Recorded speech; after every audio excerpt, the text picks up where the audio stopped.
दोस्तों, आज की ज़िंदगी बहुत भागदौड़ भरी है। कंपटीशन है। हर बात के लिए हमें अपने आप को प्रूव करना पड़ता है। लेकिन इस भागदौड़, इस खुद को प्रूव करने की जद्दोजहद, खुद को साबित करने की जो दौड़ है, इसने हमारे यूथ, हमारी पॉपुलेशन पर एक बहुत नेगेटिव इम्पैक्ट डाला है। और वो है डिप्रेशन, तनाव, टेंशन। इन सब शब्दों को आप बहुत अच्छी तरह जानते होंगे, कहीं ना कहीं रियलाइज़ करते होंगे। लेकिन हम क्या इस अवस्था में, क्या वास्तव में हमारे मन में कोई परेशानी चल रही है? क्या वास्तव में हम चिड़चिड़ा रहे हैं? हमें नहीं पता चल पाता। हमें दूसरों के ऊपर जब नेगेटिव इम्पैक्ट होने लगता है तब हमें पता चलता है कि हम शायद ओवर रिएक्ट करने लगे हैं, शायद हम अपने बारे में नेगेटिव सोचने लगे हैं, शायद बार बात पे हम चिड़चिड़ाने लगे हैं, गुस्सा करने लगे हैं। मैं कुछ आंकड़े पढ़ रहा था। ये आंकड़े बहुत डराने वाले हैं। भारत में जो यूथ है, जो हमारी आबादी है, बहुत बड़ी संख्या, लगभग 50% के आसपास, 50% के आसपास ये आबादी किसी न किसी रूप में तनाव का शिकार है। अब ये आंकड़े मुझे बताता है कि एक देश जो अपनी यूथ पॉपुलेशन के लिए जाना जा रहा है, एक ऐसी आबादी जो युवा आबादी है, भारत की डेमोग्राफिक डिविडेंड है, अगर वो किसी न किसी रूप में तनाव, अवसाद, चिड़चिड़ेपन, गुस्सा इनका शिकार है, तो ये हमारे लिए बहुत सोचने का विषय है। हमें बहुत इसके विषय पे बात करनी होगी, हमें खोजना होगा। पर सवाल क्या निकल कर आ रहा है कि इसके कॉन्सिक्वेंसेस क्या होंगे, परिणाम क्या होंगे। अगर आपने देखा होगा, सड़कों पर रोड रेज हो जाता है, छोटी छोटी बात पर एक दूसरे को मार देते हैं लोग, हत्याएं हो जाती हैं, हिंसा हो जाती है। और इससे बचने के लिए हमारा यूथ या तो ड्रिंक करने लगता है, स्मोक करने लगता है। आज ड्रिंकिंग के जो आदतें हैं वो बहुत तेज़ी से बढ़ती चली जा रही हैं। वो खुद को चिल करने के नाम पे, या अगर साधारण भाषा में कहें कि अपने आप को अवसाद से दूर ले जाने, टेंशन से दूर ले जाने, डिप्रेशन से दूर ले जाने के लिए वो रेप पार्टीज़ का सहारा, स्मोकिंग का सहारा, ड्रिंकिंग, ड्रग्स, आज ये नए एक्सेप्टेड नॉर्म्स हो गए हैं। पर सवाल ये है कि हमारी यूथ, हमारी जो युवा आबादी है, वो किस डायरेक्शन में जा रही है। और ये क्या ऐसी बीमारी है जिसके लिए हमें दवाइयों की बहुत ज़रूरत है? क्या ये एक ऐसी बीमारी है जिसके लिए हमें लगातार मेडिकल टर्म्स या मेडिकल परसेप्शन की आवश्यकता है? क्या हमारे अपनी दैनिक जीवनचर्या में, हमारे अपनी डेली लाइफ में क्या इसका कोई सॉल्यूशन है? तो इसका जवाब है हाँ, है। बेसिकली ये डिप्रेशन, ये तनाव, ये क्यों आता है?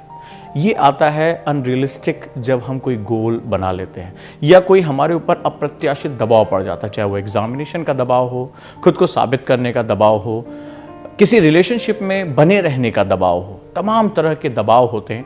और इस दौरान ऐसा होता है, सोशल मीडिया के थ्रू, व्हाट्सएप के थ्रू, टेलीग्राम के थ्रू हम दुनिया से कनेक्टेड रहते हैं। दुनिया के सामने अपनी फ़ोटोज़ को कितने लाइक आए, ये भी लोगों के लिए डिप्रेशन का विषय हो जाता है।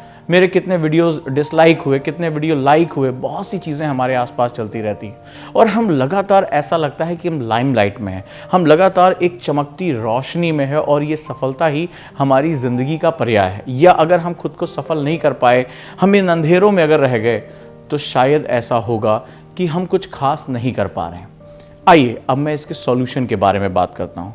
सॉल्यूशन बहुत सिंपल है और हमारी प्राचीन पद्धतियों में इसके बारे में बताया गया, और वो सॉल्यूशन है मेडिटेशन, ध्यान लगाना। और ध्यान लगाने के लिए आपको आश्चर्य होगा, इतने मिसकंसेप्शन हैं।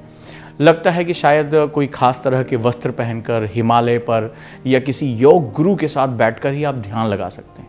जबकि ध्यान की सही परिभाषा है ध्यानम निर्विषयस्य मनः, मन का विषय रहित हो जाना। विषय मतलब ये ढेर सारे सब्जेक्ट्स हैं। लोग मेरे बारे में क्या सोच रहे हैं, मेरी फोटोज़ पे लाइक आए नहीं आए, कोई रिलेशनशिप में मुझे लाइक कर रहा है नहीं कर रहा है, जब ये सारे हमारे आसपास विषय होते हैं, जब हम जीवन को एक तरह से एक ऑब्जेक्टिव पर्सपेक्टिव से देखने लगते हैं, तो जब विषयों से अलग हट जाएं, मैं कौन हूं, मेरी खासियत क्या है, मैं कहां पर हूं, जब मैं खुद को सोचने की, खुद को देखने की, खुद को खोजने की हालत में पहुंच जाता हूं, तो उसको हम ध्यान कहते हैं।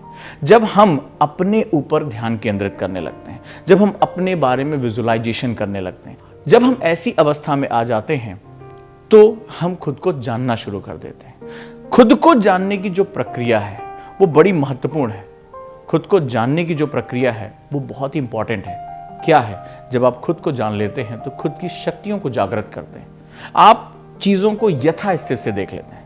डिप्रेशन और तनाव के पीछे जो सबसे बड़ा कारण होता है, हम दूसरों के नजरिए से खुद को पहचानना शुरू करते हैं। दूसरे मेरे बारे में क्या सोच रहे हैं, दूसरों की मेरे से क्या एक्सपेक्टेशंस हैं, इस रिलेशनशिप में मुझे खुद को प्रूव करना है। तो हम किसके लिए प्रूव कर रहे हैं? हम सामने वाले के लिए प्रूव कर रहे हैं। और ये चीजें हमें लगातार खींचती हैं, लगातार हमें तनाव, खींचना, टेंशन में हमें डालती हैं। और इसका नतीजा होता है डिफॉर्मेशन। हमारा व्यक्तित्व विकृत होने लगता है। और जब हम वो एक्सपेक्टेशन पूरी नहीं कर पाते हैं, प्रूव नहीं कर पाते हैं, दूसरे के नजरिए से खुद को लगातार देखने लगते हैं, तो हमारे अंदर एक डिफॉर्मिटी आती है और हम अपना मूल स्वरूप खो बैठते हैं। वो खुश मिजाज इंसान जो हंसता था, वो खुश मिजाज इंसान जो जिंदगी जीता था, वो जो दूसरों को भी खुश रखना जानता था, वो आप हैं, वो मैं हूं। तो ये जो पूरी जर्नी है ध्यान की, वो खुद को जानने की जर्नी है।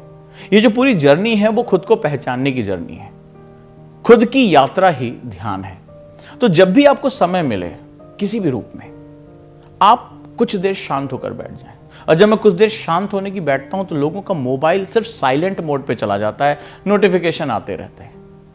तो जब मैं यह बात कर रहा हूं, आपका दुश्मन आपके आसपास है, वो आप अपने आप को कट ऑफ कर दें पूरी दुनिया से। कोई क्या कह रहा है, आप दुनिया में हैं या नहीं है, कोई फर्क नहीं पड़ना है। आप दुनिया में नहीं रहेंगे फिर भी दुनिया चलती रहेगी। कई बार हमें लगता है हम इतने इंपॉर्टेंट हैं कि अगर हमारा फोन थोड़ी देर बंद रहा, हम लोगों ने लोगों को रिप्लाई नहीं दिया, तो पूरी दुनिया इधर से उधर हो जाएगी। तो जरा हमारे ही अतीत में चले जाइए, हमारे पूर्वजों को देखिए कि जब उनके पास फोन नहीं थे, लोग ज्यादा कनेक्टेड नहीं थे, लेकिन शांत थे। वो शाम को सो जाते थे, फैमिली के साथ टाइम निकालते थे, खुश रहा करते थे। लेकिन जब से हम दुनिया भर से जुड़े हैं, हम इतने नाखुश क्यों रहने लगे हैं, हम इतना चिड़चिड़ाने क्यों लगे, हम बात बात पे दूसरे की जान क्यों लेने लगे? तो इसका मतलब है कि हम खुद से कट गए हैं। तो जब मैं कहता हूं कि ध्यान की अवस्था में जाने के लिए, तो दुनिया से कट ऑफ हो जाओ, 15 मिनट के लिए फोन बंद कर दो, किसी से कोई मतलब नहीं, तुम्हारे बिना भी दुनिया चलती रहेगी। इस धारणा के साथ शांत होकर बैठ जाओ। और जब शांत होने की बात करता हूं, किसी भी शांत जगह पे, वो ढलता हुआ सूरज देखना, वो उगता हुआ सूरज देखना, वो किसी खेत के किनारे बैठ जाना, किसी झील के किनारे बैठ जाना, पानी में पांव डाल के बैठ जाना, कहीं शांत होकर बैठ जाना, किसी पार्क में वो उड़ती हुई तितली को देखना, वो खिलते हुए फूल को देखना, वो हवाओं की सरसराहट को महसूस करना, यही ध्यान है। हम प्राकृतिक लोग हैं, हम इस प्रकृति से निकले हैं। तो कई बार प्रकृति को देखना, सुनना, रियलाइज करना, महसूस करना, यही ध्यान है। ध्यान कहता है कि इस अवस्था में हूं। हम ज्यादातर अतीत में रहते हैं या भविष्य को लेकर कैलकुलेशन करते हैं, डरे हुए लोग हैं। और अतीत की बातें, भविष्य का डर हमें खींचता रहता है, तो ये तनाव पैदा करता है। ये दोनों पॉइंट हमें खींचते रहते हैं। हमें कहना है मैं हूं, मैं बस इस पल में हूं, मैं उस तितली के पंखों को देख रहा हूं, मैं इस हवा को महसूस कर रहा हूं, मैं हूं। और जब आप यहां आते हैं तो अचानक से आपको लगता है कि आपको खींचने वाले दोनों बिंदु, आपके अतीत और आपके भविष्य, ये दोनों आपसे डिस्कनेक्टेड हो जाते हैं। ये डिस्कनेक्टिविटी जो है, ये उनसे हट जाना ही ध्यान है। और जब आप इस वर्तमान में आते हैं, जब अपने आसपास आप महसूस करते हैं, और कहीं ना कहीं आपके साथ ये कभी ना कभी घटित हुआ होगा, अचानक से आपके अंदर ऊर्जा बहने लगती है, आप आनंदित होते हैं, और यही आनंद आपको एक अलग मुकाम पर लेकर जाता है। और आप यहां पर खुद को जान पाते हैं, खुद को समझ पाते हैं। और जब आप खुद को जानना शुरू कर देते हैं, उस पल में रुकते हैं, अपने मूल स्वरूप में आते हैं, तो जानते हो क्या होता है? आपका दिमाग सॉल्यूशन देता है, आपका दिमाग रास्ते सुझाता है। और ऐसा लगता है कि कुछ देर पहले तो मुझे समझ में ही नहीं आ रहा था कि इस हालात में क्या करूं, रिजल्ट मेरे फेवर में नहीं आया, रिलेशनशिप में ब्रेकअप हो गया, कोई भी चीज हो गई, अचानक से आपको रास्ते दिखने लगते हैं। और जब रास्ते दिखने लगते हैं तो आपको लगता है कि जो कुछ भी मेरे साथ गलत हुआ, वो पार्ट ऑफ लाइफ था, वो कंप्लीट लाइफ नहीं थी। इसने मेरी लाइफ को डिफाइन नहीं किया। कोई चीज डिस्ट्रॉय नहीं होती है, बस इस क्षण कुछ हुआ जिससे मुझे आगे निकलना है। और अचानक से ही आपका दिमाग एक तेजी से काम करने लगता है, आपके अंदर एक स्फूर्ति आ जाती है, और आप उस अवसाद से, उस टेंशन से निकलकर लाइफ को एक अलग एंजॉयमेंट के रूप में देखते हैं। तो ध्यान हमें उस हालात से निकलने में मदद करता है। ध्यान हमें अवसाद में जाने से रोकता है। तो जब भी दोस्तों, चाहे रिलेशनशिप में कोई प्रॉब्लम आती हो, लाइफ में कोई प्रॉब्लम आ रही हो, दूसरों की एक्सपेक्टेशन आपके ऊपर हावी हो रही हो, तो थोड़ी देर कट ऑफ कर लो, थोड़ी देर उन सब चीजों से दूर हो जाओ, थोड़ी देर शांत होकर अपनी सांसों पर ध्यान लगाओ, अपनी ब्रीदिंग पर फोकस करो, खुद के अंदर जाओ। तुम्हारे अंदर सॉल्यूशन छुपा हुआ है। बस दिक्कत यह है कि हमारी आंखें बाहर की तरफ देखती हैं और ईश्वर ने सॉल्यूशन को अंदर छुपा रखा है। तो अंदर देखने के लिए हमें बाहर की आंखें बंद करनी पड़ेंगी और हमें अपनी अंतरात्मा की आंखें खोलनी पड़ेंगी। अंतरात्मा की आंखें खोलने का नाम ही ध्यान है। तो जब भी कल को किसी भी मामले में टेंशन हो, अवसाद हो, डिप्रेशन हो, तो आज की डेट में एंटी डिप्रेशन बहुत बिकने लगी हैं, बहुत ज़्यादा मिलने लगी हैं। मैं आपसे यही कहूँगा कि इलाज बहुत ही प्राकृतिक है। ये इलाज केवल एक डिसकॉन्टिन्यूटी है। एक इलाज जो है वो एक सिंपली अपने आप को उस स्थिति से काट देना है और खुद को पहचानना है। जिंदगी बहुत खूबसूरत है, जिंदगी को उसके पार ले जाके देखना है, इस क्षण को एंजॉय करना है। और अगर आप इसको दिनचर्या में लेकर आ पाते हैं तो दिन भर आने वाले तनाव आपको कभी भी परेशान नहीं कर पाएंगे। समस्या तब होती है जब दिन भर आने वाले तनाव को हम अगले चरण में लेके जाते हैं। समस्या तब होती है जब दिन भर आने वाले तनाव को अगले चरण में लेकर जाते हैं, अगले दिन के लिए टाल देते हैं। आज कोई मूवी देखकर, किसी दोस्त के साथ थोड़ी देर ड्रिंक करके, स्मोक करके हम सोचते हैं कल देख लेंगे इसको, लेकिन वो धीरे धीरे धीरे धीरे इतना गहरा हो जाता है कि एक दिन वो बोझ बन जाता है और हमें उस बोझ के नीचे दब जाना पड़ता है। तो मैं उम्मीद करूंगा कि डेली अपने जीवन में थोड़ा सा समय मेडिटेशन के लिए निकालें, थोड़ा सा समय खुद को जानने के लिए निकालें, थोड़ा सा समय इस तनाव, इस दबाव, इस अवसाद से लड़ने के लिए निकालें, खुद को जानने के लिए निकालें। आप बेहतरीन हैं, आप सुंदर हैं। इस संसार में आपको ईश्वर ने बनाया ही है बेहतरीन कामों को करने के लिए। कोई भी जीवन मिथ्या नहीं है। तो उन दोस्तों को भी मैसेज बहुत क्लियर है जो कई बार अवसाद में आकर अपनी जान ले लेते हैं या आत्महत्या करने के बारे में सोचते हैं। जीवन की खूबसूरती को उसी तरह एंजॉय करिए।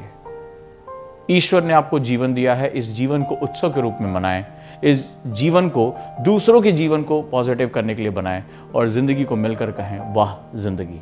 दोस्तों, वीडियो कैसा लगा मुझे ज़रूर बताएं। चैनल को सब्सक्राइब करें, वीडियो को लाइक करें और कमेंट बॉक्स में बताएं कि अगली वीडियो आपकी किस समस्या पर होना चाहिए।